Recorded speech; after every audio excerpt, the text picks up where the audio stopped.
After going overboard from a Carnival cruise ship. It happened yesterday, 35 miles south of the Florida Keys. The cruise line calling this a, quote, intentional act. The Coast Guard has deployed search and rescue teams. Meanwhile, there's been a rare find in Egypt. The Antiquities minister says they found a private tomb belonging to a senior official from the 5th dynasty of the pharaohs. You know, they ruled more than 4,000 years ago. This tomb is just west of Cairo. Archaeologists say it is exceptionally well preserved. You can see those detailed hieroglyphics, intact statues, and even some of the original colors. They say this is a one-of-a-kind find that can offer a greater understanding of the people's life back then. Just think of that. Look at that. 4,000 years old, still intact, almost perfect condition. Fascinating. Amazing. That is really fascinating, and that's really impressive, too. Yeah, amazing. We have to leave now, but we're back tomorrow. John Scott is up next with the Fox Report. Have a good night. See you tomorrow. A federal judge in Texas reigniting the battle over Obamacare after striking down the law as unconstitutional. Good evening. I'm John Scott. This is the Fox Report. Democrats pledging to appeal Friday's ruling, which came just hours before the final day of enrollment for 2019. President Trump celebrating the decision as, quote, great news for America, though the White House has clarified that the law still stands and the ruling has no effect on current plans. The decision came in response to a legal challenge led by Texas involving more than a dozen states. Texas Attorney General Ken Paxton saying the judge got it right. Obviously, I'm celebrating with the president. This, we believe from the very beginning, was unconstitutional, and we think the judge did the right thing. The individual mandate was held by the 5 judges initially to be unconstitutional, but Robert switched over with the 4 liberals and said, but the taxing power of Congress upholds all of Obamacare. Well, now that the penalty was taken out by Congress at the end of last year in the tax reform bill, the taxing power issue is gone, and therefore the individual mandate falls. The administration says it expects the case to go all the way to the Supreme Court. Lawmakers on both sides digging in. If this gets it back up to the Supreme Court and causes John Roberts to review his very bad reasoning in the original decision, that would be a very good thing for the Constitution, for the American people, and for health care consumers. I have every confidence that we're going to join the lawsuit when Democrats take back the House. The Trump administration didn't defend the ACA, and that's not to say it's worked perfectly. We have lots of ideas on how to make it work better and build upon its success, but taking it away completely is a big mistake. Lauren Blanchard has the latest from Washington. Lauren. Hi, John. Well, the White House has said they know appeals to the ruling are coming. And with so much already on the table in Congress a week out from a potential federal government shutdown, this is setting up for a big fight on Capitol Hill.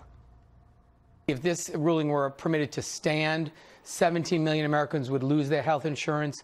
133 million Americans who have coverage for pre-existing medical conditions would lose it. Young people could no longer stay on their parents' plan until they're 26. So it would be devastating for the American people. I believe that it's an opportunity in the next Congress to put forth better health care, focused on lowering prices and expanding access and quality. We do not need to move towards a more government-run health care system.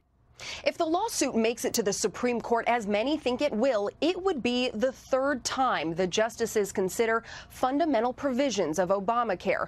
Twice before, it has been upheld. And even though there are new justices on the bench since the last time Obamacare was before them, all of the 4 Democrats and Chief Justice Roberts, who upheld the bill in 2012, well, they're still on the bench. The president and his administration were quick to cheer Texas Judge Reed O'Connor's decision, which called Obamacare invalid, because O'Connor said when the last year's tax bill eliminated the penalty for not having coverage, he says the bill became unconstitutional. And the judge says Obamacare cannot be separated from that provision. The ruling, not the only bad news for Obamacare, according to the Centers for Medicare and Medicaid Services. This year, 4.1 million Americans have selected a plan through healthcare.gov. Last year, this same time, 4.6 million. We also see a lag when it comes to new customers and those renewing their plans. Overall, analysts seem to think the biggest reason enrollment numbers are down this year, lack of awareness. Tonight, up until 11:59 p.m. Pacific time, people can continue to enroll despite the ruling on the bill. John? Lauren Blanchard. Lauren, thank you. President Trump speaking today on the federal court's decision declaring Obamacare unconstitutional and calling on Congress to come up with a replacement. Well, it was a big ruling. It's a great ruling for our country. We'll be able to get great health care. We'll sit down with the Democrats if the Supreme Court upholds. We'll be sitting down with the Democrats, and we will get great health care for our people. That's a repeal and replace, handled a little bit differently, but it was a big, big victory by a highly respected judge. Meanwhile, the president's White House shakeup continues. Ryan Zinke is stepping down as Interior Secretary, while Budget Director Mick Mulvaney has been named acting Chief of Staff. Ellison Barber is live in Washington with more on that. Ellison.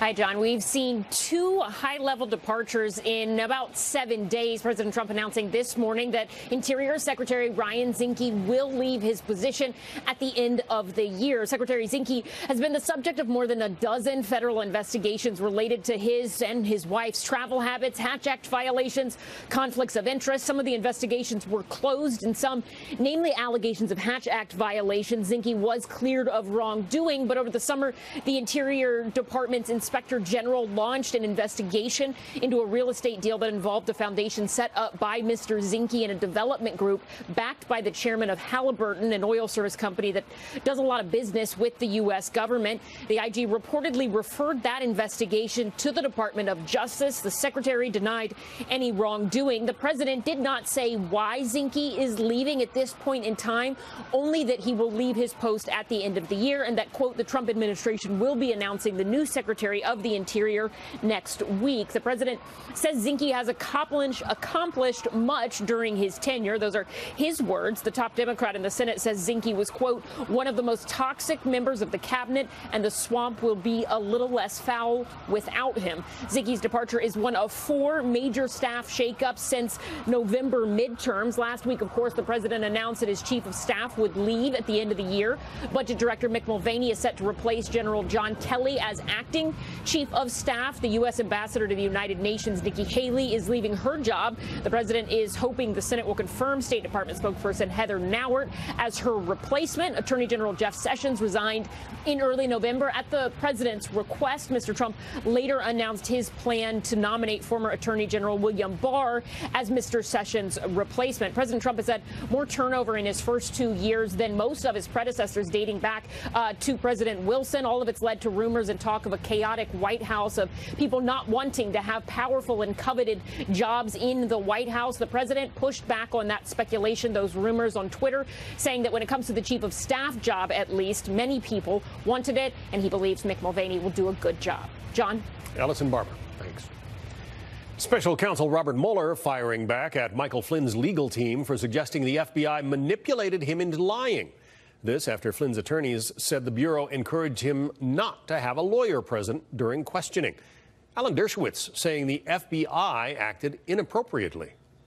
But the FBI shouldn't be sending people in telling you not to have counsel and hope maybe you'll commit a crime so that then they can squeeze you and get you to sing or compose. That's not the way American law enforcement should operate, and every civil libertarian, Democrat or Republican, should be concerned about this. And if the shoe were on the other foot, if this were done to one of Hillary Clinton's people, every liberal civil libertarian I know would be up in arms. But today they're enthusiastically applauding this FBI technique. Garrett Tenney has more on that. Michael Flynn's attorneys argue he was coerced into lying when he spoke to the FBI in January of 2017. Newly released court documents show that then Deputy Director of the FBI, Andrew McCabe, urged Flynn not to bring an attorney to an interview with agents.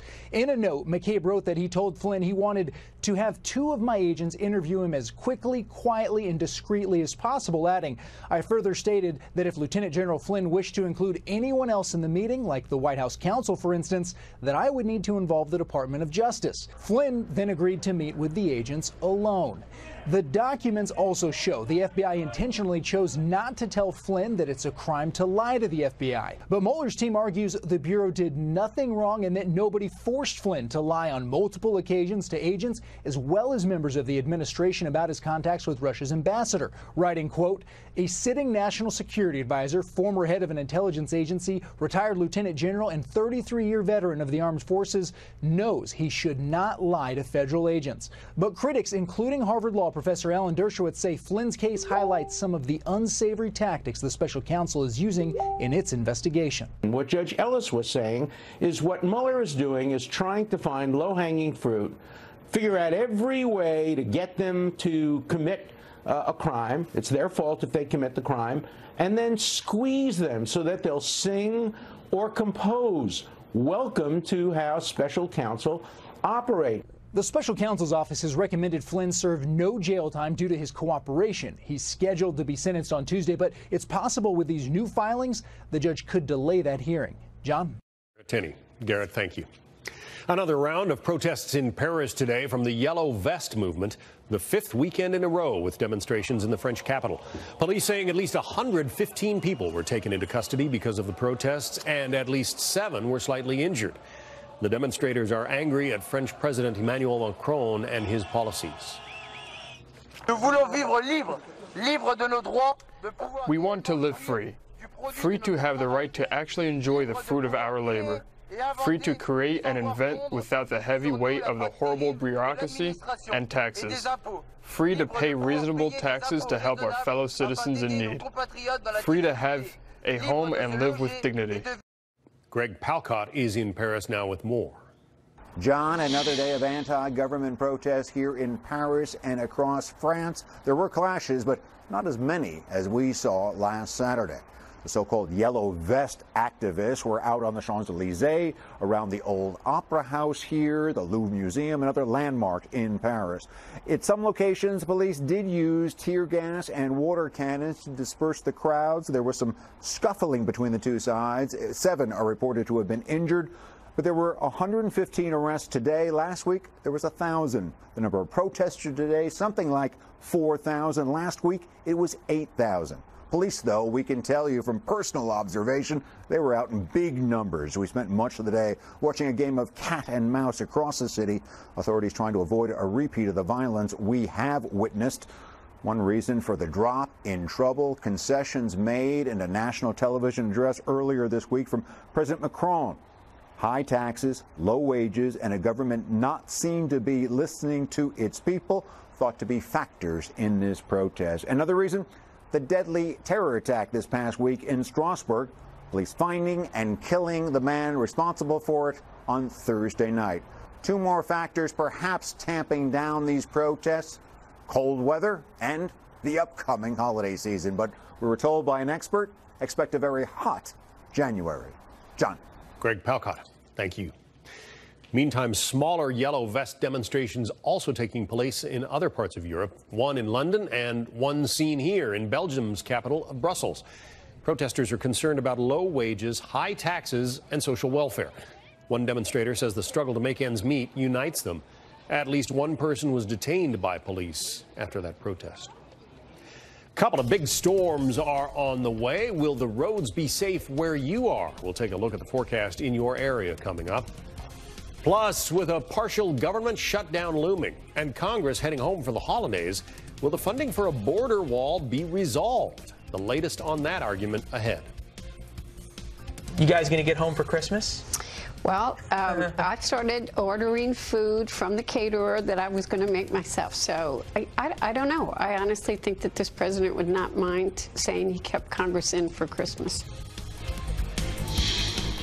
Gutfeld shows stories so ridiculous I can't believe they exist. An actual medical study that shows James Bond drinks too much. The superstar athlete that says we didn't land on the moon. They still haven't found anyone to host the Oscars. Do I have to do everything? People. And what was Mike Pence thinking during that Oval Office meeting? Grab some gingerbread and candy canes. It's almost time for the greatest hour in the history of TV. 10 o'clock tonight, Eastern. Don't miss it.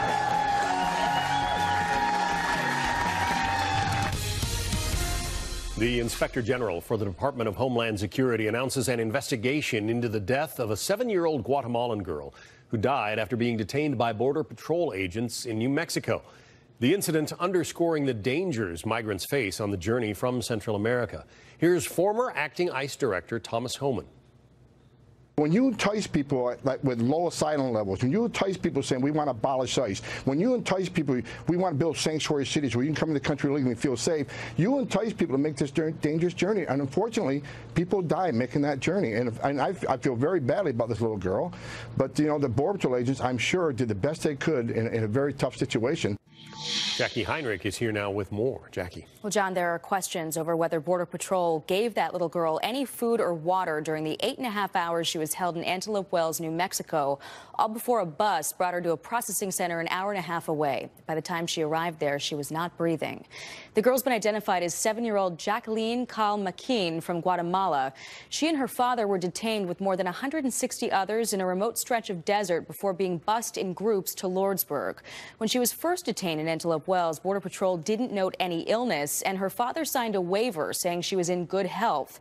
Less than 48 hours later, she died of septic shock, dehydration, and fever at a hospital in El Paso, Texas. Agents brought her there by medical helicopter after she arrived at the Lordsburg facility unresponsive. She had to be revived twice. Just over an hour ago, her father issued a statement asking for an investigation and saying nobody has explained to him the cause of his daughter's death. Prior to going into CBP custody, and contrary to the report that Jacqueline had not eaten or had water for several days, Jacqueline had not been crossing the desert for days. Jacqueline's father took care of Jacqueline, made sure she was fed and had sufficient water. While Homeland Security is explaining why it took so long to get Jacqueline to Lordsburg, saying that while the death is tragic, it shows the dangers of illegal border crossing.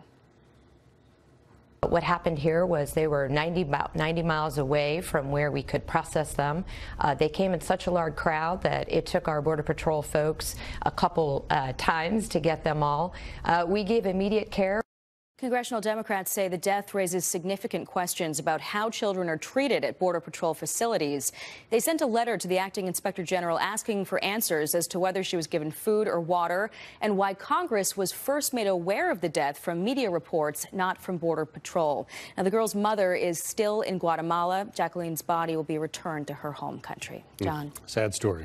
Jackie Heinrich, thanks. Thank you. 6 days. That's how long President Trump and Congress have to fund a government and prevent a partial shutdown.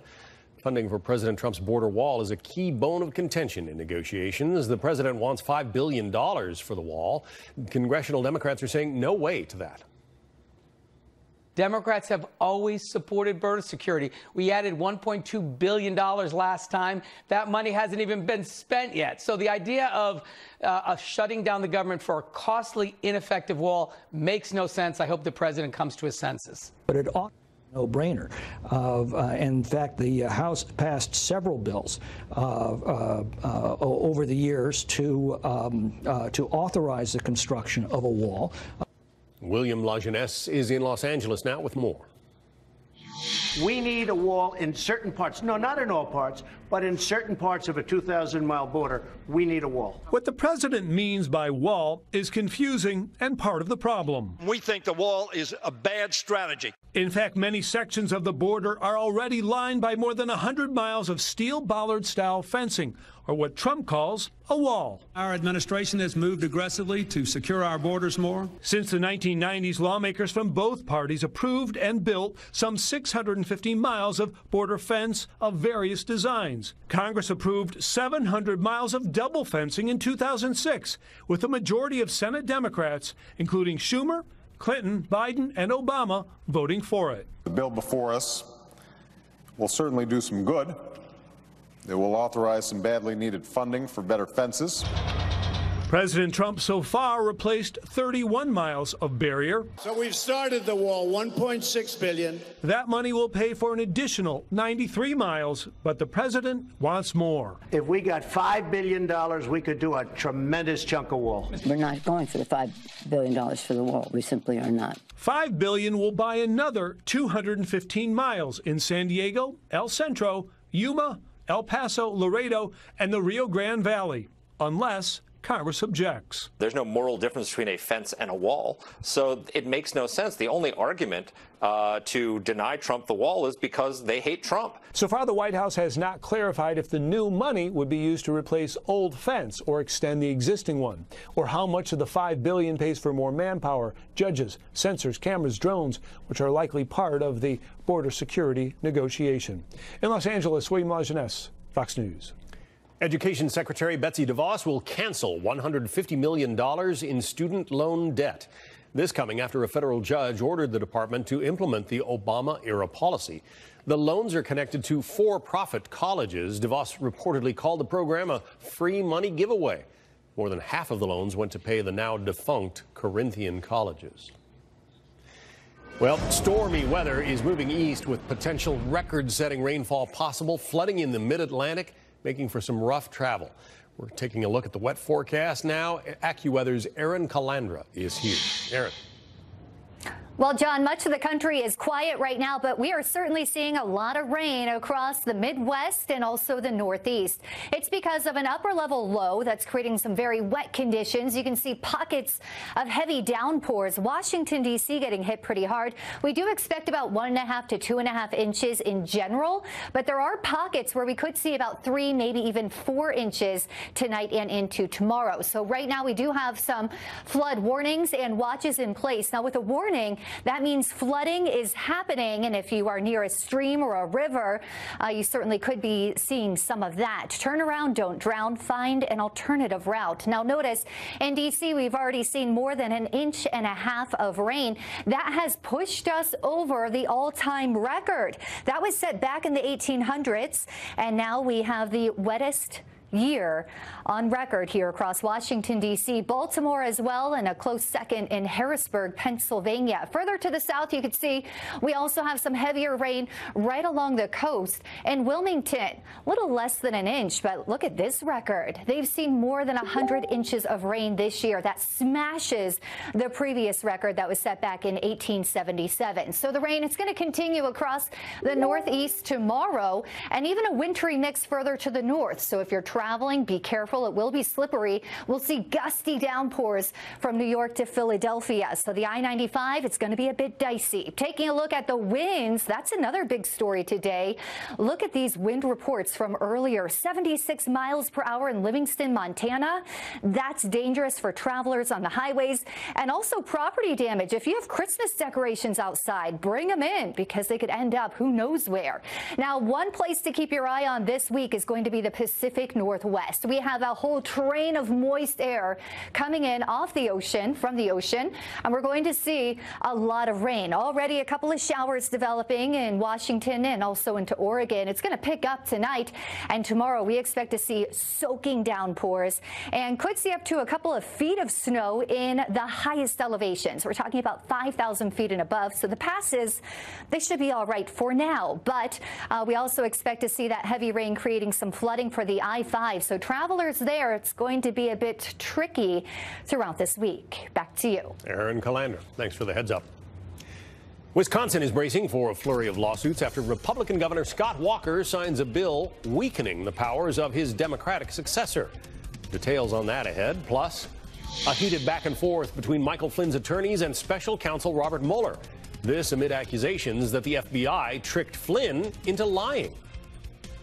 General Flynn's attorneys were right in raising questions about the way Flynn was approached and questioned. It confirms that the FBI agents, including Peter Strzok, didn't see any indications of lying by Flynn. In fact, they believed he was telling the truth and that he believed he was telling the truth. Impact Justice, live tonight at 9 Eastern. See you then.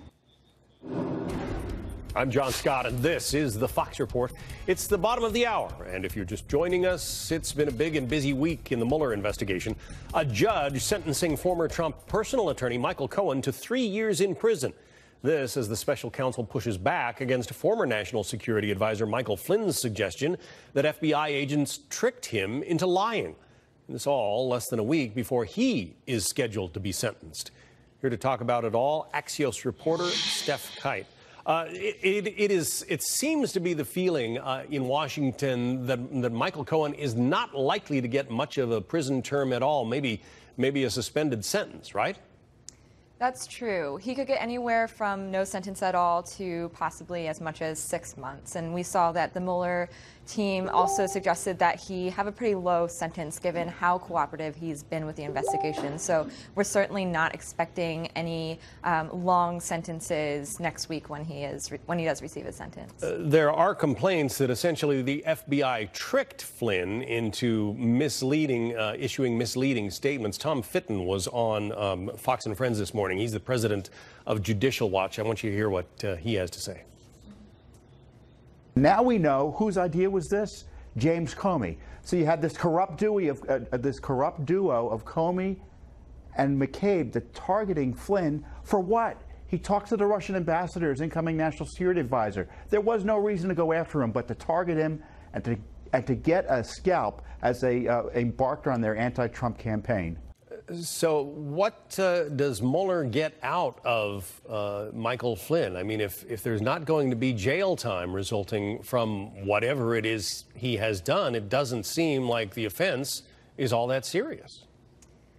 I mean, it is certainly clear that Flynn has cooperated with the Mueller investigation and given them crucial clues and information needed as they probe the possibility of any collusion between the Trump campaign and Russians, and whether Trump wrongly fired James Comey in order to obstruct the investigation. And while it is clear that Mueller doesn't think this was maybe the biggest deal in the world, he suggests that he have a relatively low sentence. They do push back on the fact that the FBI intentionally kind of misled Flynn, that they intentionally did not warn him of what would happen if he lied in the investigation. They essentially said, look, you were the former national security advisor, you were the head of an intelligence agency, you've had 33 years as a general in the U.S. military, you should know better than to lie to federal investigators. But the FBI essentially encouraged him not to bring a lawyer to their discussions, right? There are reports that say they encouraged him not to bring a lawyer to these meetings. And again, if this was just in the beginning, they wanted him to be able to answer truthfully. And regardless of whether or not this was a huge lie or small lie, and regardless of whether it was perfectly normal for him to have met with the Russian ambassador, that very well could have been the case. But again, they kind of pushed back on this idea that he didn't know and that he should have just told the truth whether this happened or not, especially if it was something that he claims that was perfectly normal and part of his job. Of course, James Comey was still in his job as head of the FBI at the time Flynn was questioned. Robert Ray, who is a former Whitewater independent counsel, has some criticism for how Mr. Comey handled this whole matter. Listen to this. I think I disagree with some people that, well, that's entrapment. It's not legal entrapment. And I also agree that, there's no question that Michael Flynn and someone in his position should know better and knows the consequences of not telling the truth to an FBI agent. So I don't condone the conduct, and I'm not trying to excuse it. But I do know that it was a trap for the unwary. And I do know if someone like Jim Comey had pulled a stunt like that in my administration, that would have been cause to get rid of him. So he says it was a trap for General Flynn.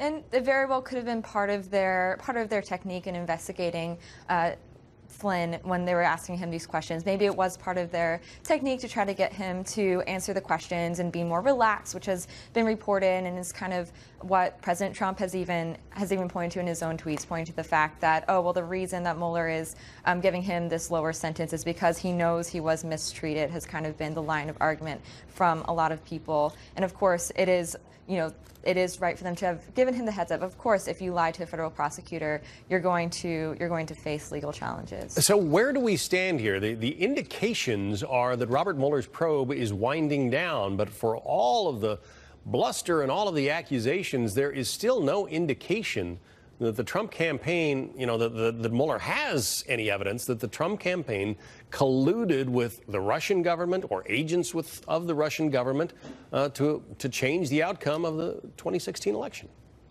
Certainly, the bottom line is That, yeah, sure, we haven't seen anything explicitly come out of this investigation that would connect Trump or the Trump campaign to intentionally colluding with Russians to impact the 2016 presidential election. But the other thing that we know is that Robert Mueller has been very quiet about his dealings. We have seen his progress mostly through indictments and subpoenas and through court documents, but we really don't know what Robert Mueller knows yet. We don't know his timeline. While it does feel that we could be reaching the end here, there's still a lot of questions that haven't been answered. Steph Kite, reporter with Axios. Steph, thank you. Thank you. For much more on all of this, tune in to Fox News Sunday. Chris Wallace will sit down with President Trump's attorney, Rudy Giuliani. That's tomorrow at 2 and 7 p.m. Eastern here on Fox News Channel. Wisconsin Governor and Republican Scott Walker signing controversial lame duck bills that strip power from incoming Governor Tony Evers and the incoming state attorney general, both of whom are Democrats. Those powers will be transferred to the Republican-controlled legislature. Ben Handelman has more.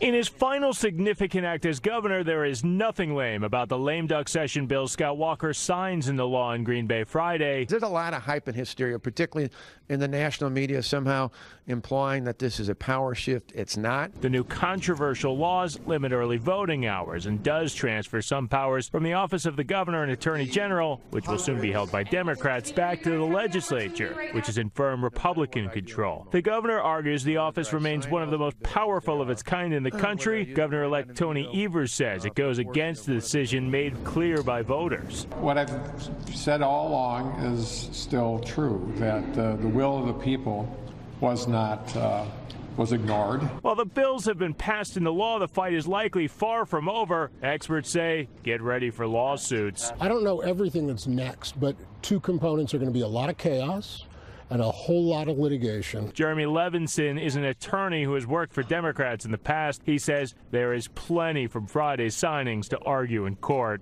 No one's ever engaged in this kind of categorical heist of another branch of government's power before. And it's going to take a long time to shake out, and it'll be interesting for some of us. It'll be expensive for all of us. I want Wisconsin to do well. I want Tony Evers to be successful. I want the legislature to be successful. I just want to make sure there's a balance going forward. Political battles now written in ink appears destined for a courtroom.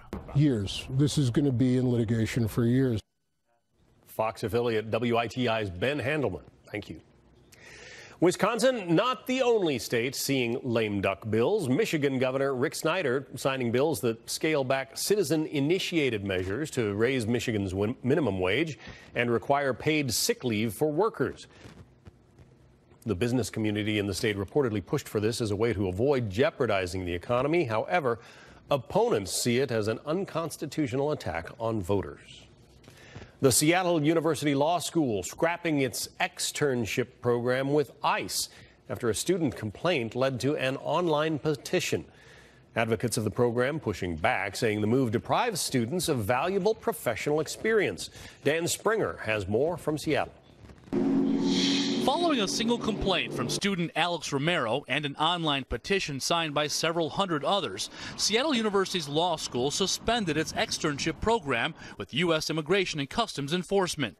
Every nation enforces their immigration laws, and for those students, I think they've been cheated. Citing the school's, quote, special responsibility to be peacemakers, the law school's Dean Annette Clark defended the decision, arguing the school should, quote, assist those who are suffering due to the unjust operation of our legal system, laws, and their enforcement. I think it's a good decision, and it reflects Seattle's views in a way. Former Fox News contributor Thomas Holman calls the move misguided. It's not all about administrative immigration, which I know is very controversial, very emotional, but they work on a lot of national security, terrorism investigations. They do a lot of work surrounding the removal and deportation of known and suspected terrorists. ICE's legal team includes 1,200 lawyers and 300 support staff in 70 U.S. cities. Most are in front of immigration judges in facilities like the Northwest Detention Center in Tacoma. Law school students routinely help lower the case backload. ICE's principal legal advisor tells Fox News it's disheartening that an institution dedicated to teaching the laws of this country and whose core values include justice and diversity would prevent its students from gaining valuable professional experience. National law school rankings suggest Seattle U could use all the work-study programs it could get. It ranks near the bottom of several lists when it comes to graduates passing the bar the first time and actually working as a lawyer. The law school student who made the complaint about ICE and the university declined our request for an interview. In Seattle, Dan Springer, Fox News. New clues in the search for a missing Colorado mother as police begin to question those closest to her. We have the latest on the case coming up.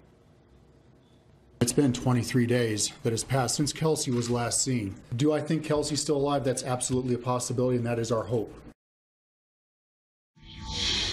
Missing Colorado mother Kelsey Barrett, last seen on Thanksgiving Day. Investigators now call her disappearance suspicious. Jeff Paul live in Los Angeles with the latest. Jeff? Well, John, police say it could take days to complete the search of fiancé Patrick Frazie's home. While he's not considered a suspect or person of interest, investigators say he has not directly spoken with them. So far, all of the communication with authorities has been through Frazie's lawyer.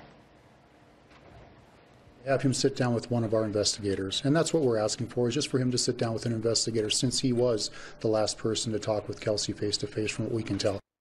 Barrett was last seen publicly entering a Safeway grocery store in Woodland Park, Colorado on Thanksgiving, November 22nd.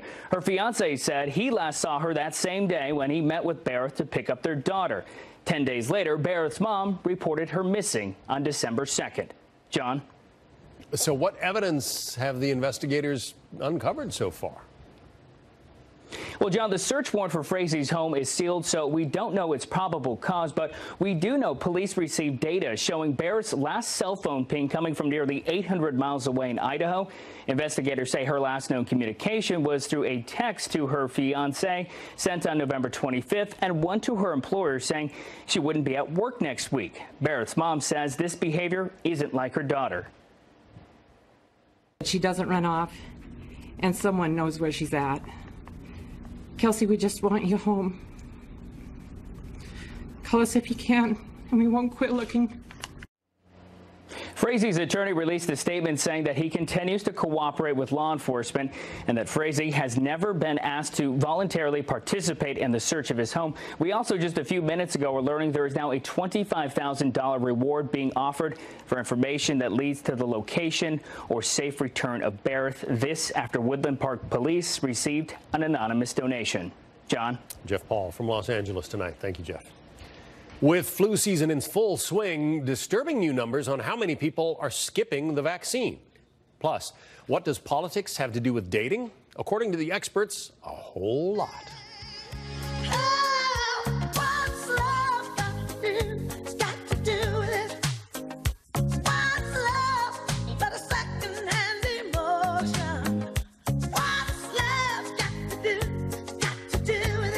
After going overboard from a Carnival cruise ship. It happened yesterday, 35 miles south of the Florida Keys. The cruise line calling this a, quote, intentional act. The Coast Guard has deployed search and rescue teams. Meanwhile, there's been a rare find in Egypt. The Antiquities minister says they found a private tomb belonging to a senior official from the 5th dynasty of the pharaohs. You know, they ruled more than 4,000 years ago. This tomb is just west of Cairo. Archaeologists say it is exceptionally well preserved. You can see those detailed hieroglyphics, intact statues, and even some of the original colors. They say this is a one-of-a-kind find that can offer a greater understanding of the people's life back then. Just think of that. Look at that. 4,000 years old, still intact, almost perfect condition. Fascinating. Amazing. That is really fascinating, and that's really impressive, too. Yeah, amazing. We have to leave now, but Yep. we're back tomorrow. John Scott is up next with the Fox Report. Have a good night. See you tomorrow. A federal judge in Texas reigniting the battle over Obamacare after striking down the law as unconstitutional. Good evening. I'm John Scott. This is the Fox Report.